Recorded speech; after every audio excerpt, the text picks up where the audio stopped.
Voltamos então, pessoal, com o nosso Espaço Heráclito. E ao fim do primeiro bloco, nós fazíamos uma discussão sobre.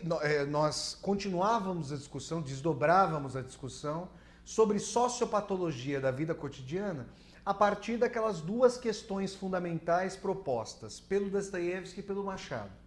De forma sucinta, para nós desdobrarmos, continuarmos a discussão. Dostoiévski faz a seguinte pergunta: como é que a loucura, que é um componente fundamental da expressão humana, pode vir à tona sem rasgar o tecido social, sem acabar com a noção de normalidade? E Machado de Assis: será que nós podemos, de maneira segura, conceber o que é loucura e o que é normalidade, se o próprio Simão Bacamarte, o alienista, vai mudando constantemente de posição em relação à definição da loucura? E no último momento de O Alienista, aquele que fica preso no hospício é o próprio psiquiatra, é o próprio Simão Bacamarte. Chega a um ponto, pessoal, com a grande ironia machadiana, que toda a cidade em que está situada o hospício do Simão Bacamarte é posta ali na casa de alienista. E no limite, só ele se volta como louco. Eu fundi essas duas perguntas que vem de Dostoiévski e Machado com uma reflexão sobre a nossa suposta normalidade. Nós aqui brasileiros, e se nós tivermos aqui espectadores de Portugal, se bem que o descalabro e a crise já tomaram conta de Portugal e não há poucos anos, nós aqui do Brasil, do terceiro mundo, sabemos muito bem como a noção de normalidade é extremamente questionável num cotidiano que pode ser fraturado a qualquer momento. Esse descalabro, essa vergonha que é a falta de distribuição de renda no Brasil, gera crises que os grandes meios de comunicação, que representam os interesses das grandes corporações, não querem, sobre os quais eles não querem falar. Mas é interessante notar, pessoal, que a criminalidade não é apenas uma ação marginal dos marginais. Ela já é algo muito mais incômodo que se chama setor de trabalho. Ah, não, mas a dona de casa, tranquila, sossegada, vai dizer: isso é uma barbaridade. Eu criei meu filho na honestidade, ele nunca incorreu em crime. Mas, pessoal, é importante frisar aqui um aspecto fundamental para nós discutirmos loucura e sociopatologia cotidianas.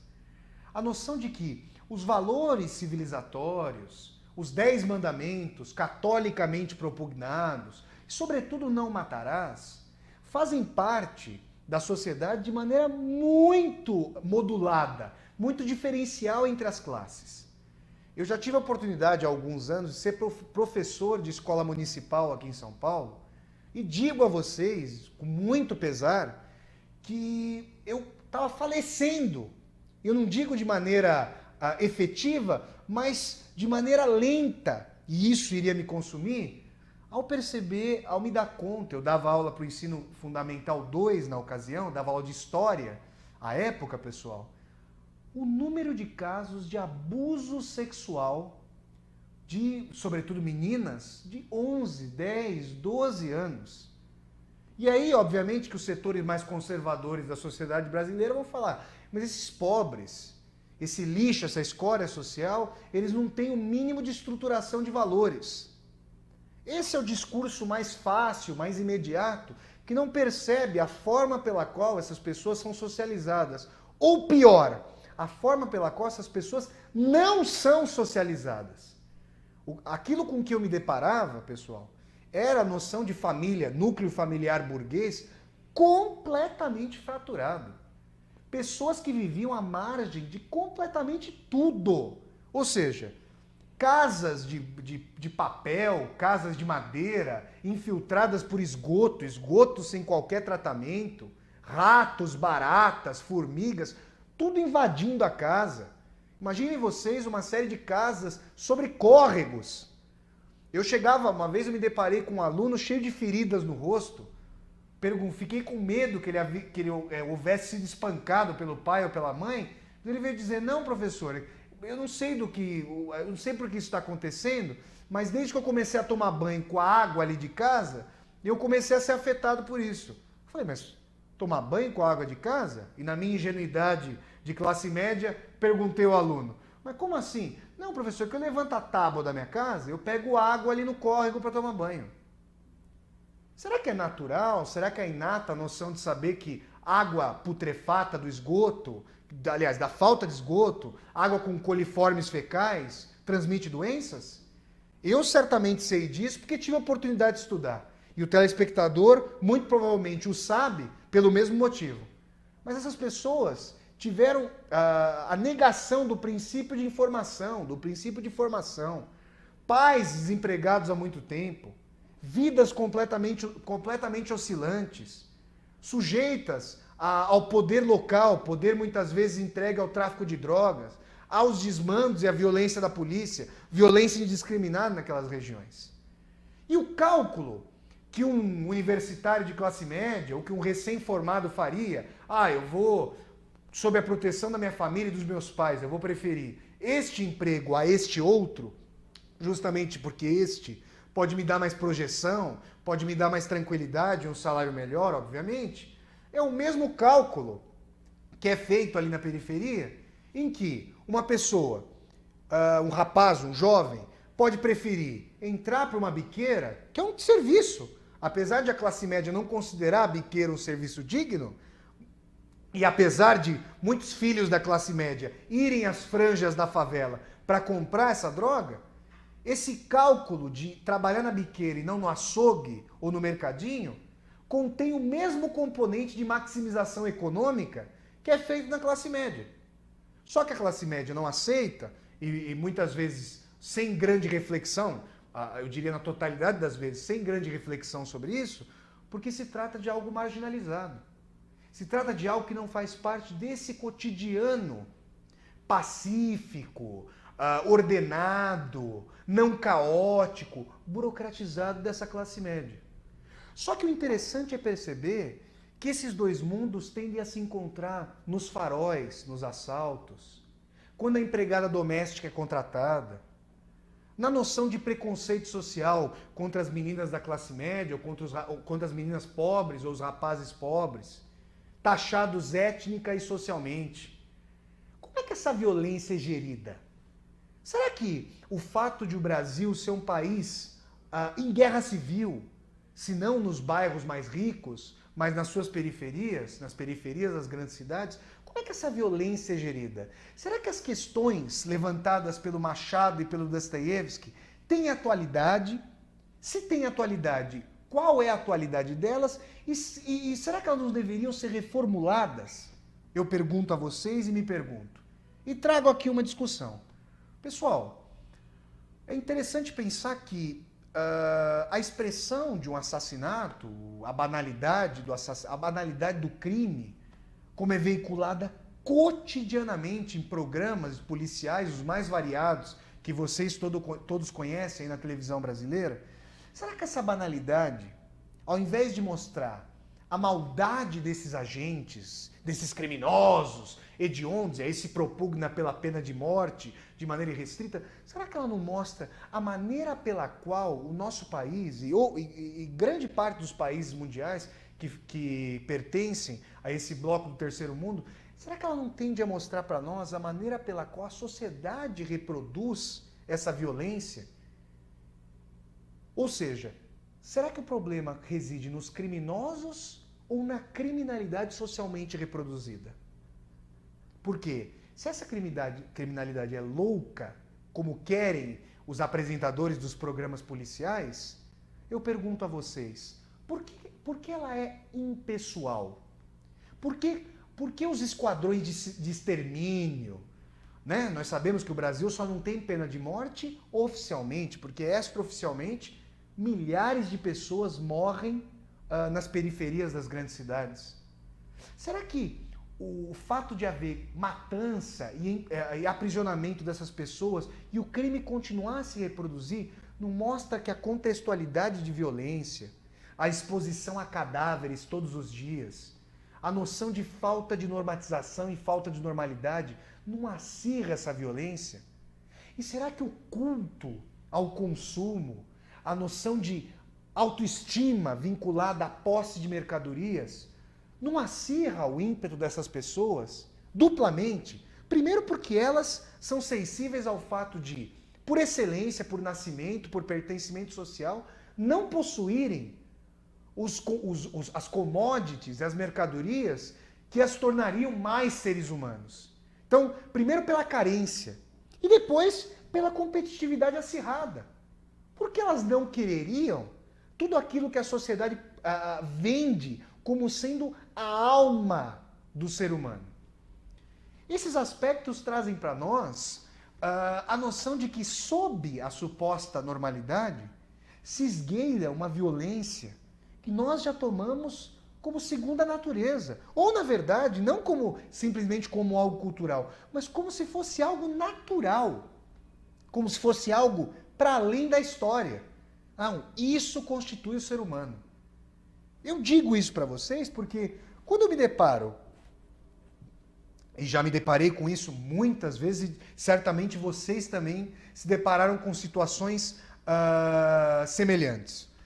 Quando eu me deparo com um carro parado no farol, carro que rotineiramente nos dias de hoje tem insufilme, e se esse carro tem a janela entreaberta e uma criança maltrapilha, muitas vezes fazendo malabarismo, trazendo o circo de si mesma para os motoristas da classe média, para depois pedir o catarro de um trocado, e essa janela é fechada, para esse motorista, que já toma isso como uma fronteira ali colocada, como uma extensão do muro do condomínio que o isola dos problemas sociais, e supostamente traz uma noção de proteção na sua propriedade privada, qual é o sentido e a cicatriz e a ferida que isso traz para aquele que se vê do lado de fora da janela?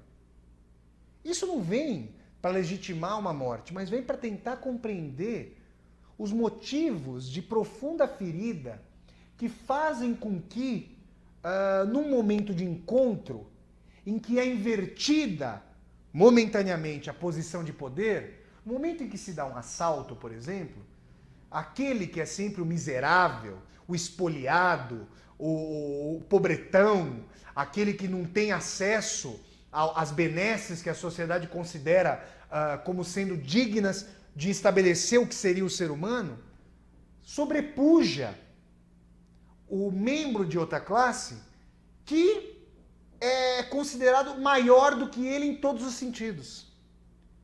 Se nós fôssemos retratar essa situação literariamente, como é que nós poderíamos conceber a psicologia dessa personagem? Personagem contumaz, rotineira. Nesse sentido, eu trago a vocês, para além do moralismo pequeno burguês, que na verdade é gerido pela grande burguesia, eu trago a vocês uma tentativa de refletir sobre os motivos que fazem com que a vida do outro seja algo a mais a ser preterido, prescindido.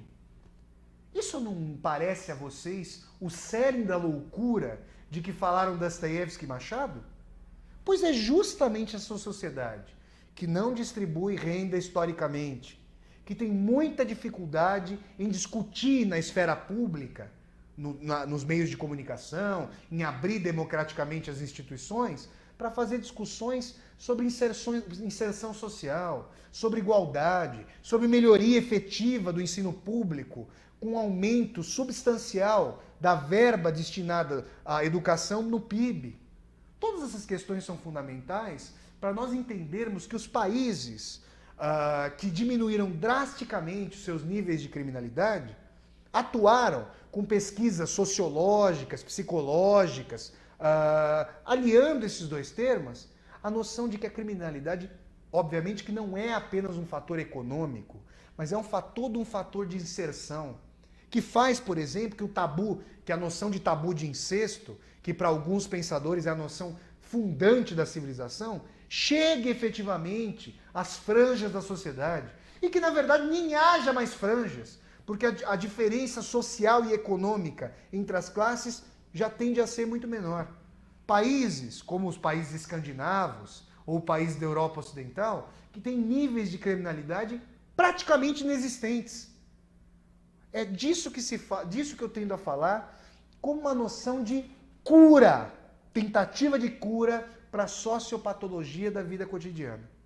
Mas observemos agora, de forma mais detida, ainda que sucintamente, a violência canalizada num setor mais ordeiro, pagador de impostos da sociedade. Qual é o filho da classe média, criança ou adolescente, que nunca jogou um game de assassínio, um game de reprodução da violência? E aí vocês vão falar, não, mas isso é inofensivo. Olha, pessoal, é interessante pensar que figuras estigmatizadas socialmente, e no Brasil, todos nós sabemos quem faz o papel da figura do judeu. Quem é etnicamente e socialmente a figura do judeu, a figura estigmatizada? Esse, que não pode ser colocado na TV nesses péssimos programas policiais, porque existem leis contra o racismo, mas fica no imaginário coletivo que essa figura, a hora que vem à tona, é aquela a ser combatida. E se nós pensarmos no sentido de que o roubo e a criminalidade é uma tentativa de apropriação de uma determinada mercadoria, o que essa pessoa mais gostaria, se houvesse a possibilidade e a democratização dos meios, era a sua inserção socialmente configurada. Até usando uma lógica de cálculo econômico, será que essa pessoa se exporia a tantos riscos se pudesse ter uma vida ordenada, como a classe média muitas vezes tem a possibilidade de expressar? Essa é uma discussão que nós poderíamos fazer, inclusive em outra ocasião. Mas para nós aqui interessa o fato de que essa sociedade, que historicamente conseguiu banir a violência do seu cotidiano, de maneira que o assassínio, dependendo da classe social a que nós pertençamos aqui no Brasil, é algo marginal, acessório. Não falo mais das periferias, em que isso é a rotina trágica dos moradores, mas da classe média. A minha questão vem a ser a seguinte: como é que isso se expressa? Onde há analogia entre a expressão da loucura nas camadas mais baixas e a vivência da loucura nas camadas mais elevadas socialmente? E aí eu pergunto a vocês, a vivência de um ambiente empresário, do ambiente de uma empresa, de um escritório, seja ele um escritório industrial, um escritório de advocacia e assim por diante, é uma vivência de reciprocidade? Ou é uma vivência de combatitividade por excelência? Em grande medida, uma vivência de mentiras, uma lógica de escamoteamento de informações, de percepção de que as posições são extremamente lábeis, voláteis, volúveis. Isso traz um senso que é importante para nós pensarmos a noção de individualismo e hedonismo, de ego forte. Todos são unânimes em dizer que a noção de egolatria e egocentrismo é uma das bases infelizes da nossa sociedade. Mas existe uma contrapartida a isso, porque se eu me coloco como o ego superior, eu não vivo na minha bolha, na minha mônada, na minha própria casa. Eu saio à sociedade e convivo com os demais. E nesse sentido, o outro também não vai se colocar como grande ego e necessariamente vai acabar colidindo comigo? Então é interessante começar a perceber que, ao lado da egolatria, do grande individualismo, existe uma noção de profunda competitividade, sobre a qual eu vim falando, e, ao lado dela, a noção de perecibilidade do ego, a percepção de que qualquer um pode ser substituído, a noção de que hoje eu me faço valer, mas e amanhã? O que é que pode vir a acontecer comigo? Que consequências eu posso sofrer por uma lógica social da qual eu não fui partícipe, ou seja, que eu não pude escolher? Essas questões são importantes porque toda essa canalização de estigmas, de violência, quando tendem a aflorar num contexto socialmente superior, vem à tona, nesses momentos, grandes medidas de preconceito contra os negros, nordestinos, contra as mulheres. Vejam vocês o momento supostamente espontâneo dos xingamentos de trânsito. Vejam quais são os palavrões utilizados e quais figuras tendem a ser mais estigmatizadas. Pessoas são pagadoras de impostos, vez por outra sonegam, que é um crime balizado na classe média. Pessoas que educam seus filhos, se esmeram para pagar colégios particulares e que num momento de ruptura, num momento de percepção, de expressão mais profunda dessa violência canalizada, desse caráter de insegurança que todos vivemos, e insegurança não é só em relação à criminalidade agora, insegurança no próprio ambiente de trabalho, ambiente de reprodução da própria vida, insegurança pelo fato de que não se sabe o que se viverá no dia seguinte, noção de que não é possível mais planejar e planificar a vida num sentido de esteira perene. Nessa medida, é interessante perceber como os programas de incentivo à violência, de espetacularização da violência, conseguem trabalhar psicológica e socialmente com essa vontade de expressão da violência contra os estigmatizados e usam isso como uma resposta à pergunta do Dostoiévski, que eu retomo agora após esse discurso. Como é que a sociedade pode dar vazão à sua violência, à sua loucura, sem que a expressão dessa loucura seja motivo para a ruptura do tecido social? Pois eu tendo a responder ao Dostoiévski, quando a loucura e a violência são transformadas em espetáculo, quando a loucura e a violência podem ser exercidas contra aquele outro, contra o judeu estigmatizado, e por judeu aqui eu ponho entre aspas, porque seria o judeu na versão do fascismo brasileiro. O estigmatizado, aquele que sim, por destino, entre aspas, pode receber a violência porque é o proscrito socialmente.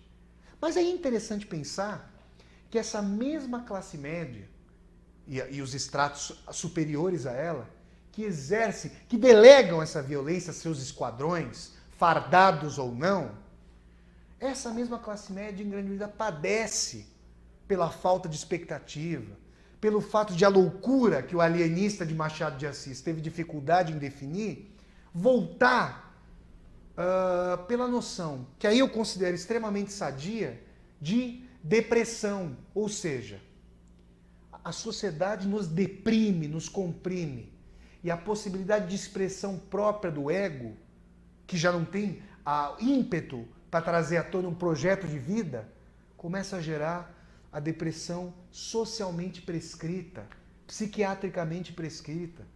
Pesquisas estatísticas interessantes trazem a noção de que a classe média é extremamente dopada. Isso não é um sintoma dessa violência socialmente gerida? Da nossa sociopatologia da vida cotidiana? Isso que deprime os sãos. Eu tô chamando aqui a depressão, em alguma medida, de caráter sadio, diante dessa sociopatologia sobre a qual nós tentamos falar aqui. Todos esses aspectos configurados trazem uma noção, uma importância, eu diria mais, um caráter vital da crítica social, para que nós possamos pensar sobre os rumos da sociedade, sobre os caminhos que a sociedade vem percorrendo. Por quê?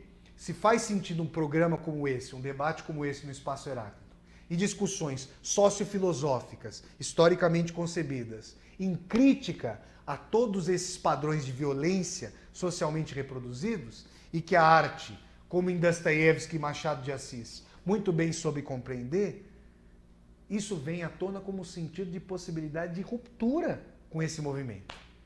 Ficamos aqui por hoje, pessoal. Infelizmente, vocês sabem que nós teríamos muito para discutir em relação à sociopatologia da vida cotidiana, mas esse tema voltará muitas vezes ao nosso Espaço Heráclito. Então, eu termino aqui por hoje, mando um grande abraço a vocês e até a próxima segunda-feira com mais um Espaço Heráclito. Grande abraço, pessoal. Tchau, tchau.